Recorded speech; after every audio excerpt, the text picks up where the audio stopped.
দ্রুত সময়ের মধ্যে পুঁজিবাজার এনবিআর সহ দেশের আর্থিক খাতগুলোকে বিকেন্দ্রীভূত করা হবে বলে জানান অর্থমন্ত্রী আমির Khasru Mahmud Chowdhury.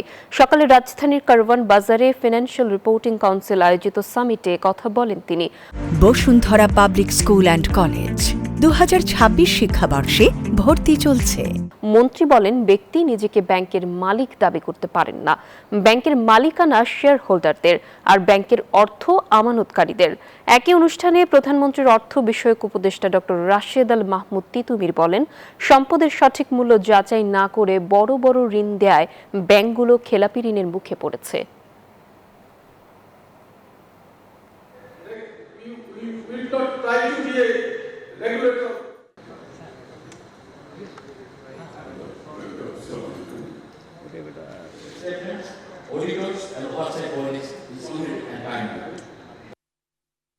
There is serious capital deficit in private sector.